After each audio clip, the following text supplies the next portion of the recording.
There's a coffee shop on the east side of town, where every drink tastes like hope. Not the loud kind of hope. Not the kind that promises everything will be fine. The quiet kind. The kind that sits with you while you wait. People say it's the beans. Single origin. Ethically sourced. Perfect roast. Others say it's the atmosphere. Warm lights, mismatched chairs, music low enough to think. They're all wrong. The truth is simpler. And just as mysterious. You see, the barista is a witch. He doesn't look like one. No robes, no symbols tattooed into his skin, and no crystals hanging from his neck. Just an apron, stained with milk and espresso, and eyes that listen longer than most people speak. I noticed it the third time I came in. A woman ahead of me in line was shaking, hands clenched tight around her phone. She ordered a latte, nothing fancy. He smiled at her, not a rehearsed, polite smile, but like he actually saw her. When she took the first sip, her shoulders dropped.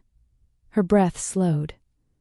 By the time she reached the door, she was crying quietly, but not from sadness, from relief, from some unseen torment. I kept coming back. I watched what the drinks did to people. A man who couldn't make eye contact left, standing a little taller. A student, muttering about failure, walked out with steadier hands. A woman who smelled like grief sat for an hour, staring into her cup, and then finally smiled. No fireworks, no glowing runes, just small miracles, the kind you don't notice unless you're looking. And I was looking, because I could feel it. Magic doesn't always announce itself. Sometimes it just whispers. The first time I saw the sigils, it was by accident. He slid a cappuccino across the counter. The foam swirled into a pattern that made my skin prickle. Not words, not symbols you'd find in a book. Personal sigils. Improvised. Emotional. Magic shaped by listening. I caught his eye. Just for a second. But in that moment, he knew that I knew. That night, after closing, he locked the door and finally spoke. I don't enchant the drinks. I bless the people I make them for. He explained it like he was confessing a bad habit. Every blessing came from him. Not energy, pulled from the world. Not borrowed power. Him. A little courage siphoned from his own. A little warmth taken from his own heart. A memory blurred at the edges. He showed me his hands. They trembled. I used to limit it. Just 1 or 2 a week. Then people started posting videos and making comments on social media. I swear that cup of coffee cured my panic attack.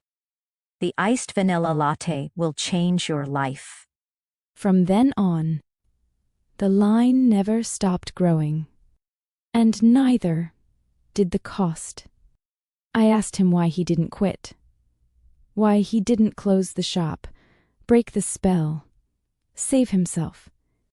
He looked around the empty cafe, at the scuffed floor, the chipped mugs, the warm light reflecting off the counter.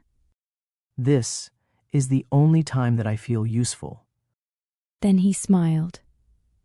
Genuine, but tired. People leave lighter than they arrive. That's when I saw it in his eyes. He wasn't afraid of dying. He was afraid of being irrelevant. The night it happened, the air felt heavy, like a storm holding its breath. The shop was packed, Every chair filled, every cup poured with care. He moved slower, hands trembling, but every drink was perfect. When the last customer left, he leaned against the counter and spoke softly. I think that was the last one. I felt the magic release.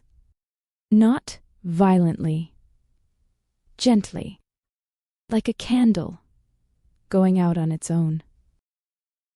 The cafe closed the next day. No sign, no explanation. Just an empty space where warmth used to live. Sometimes, when I order coffee somewhere else, when the steam rises just right, when the foam swirls into something almost familiar, I swear I can taste it. Comfort, courage, the feeling that someone cared enough to give everything they had.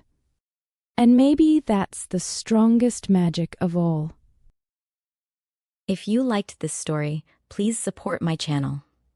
Like, share, subscribe, and click the bell to be notified when a new story materializes.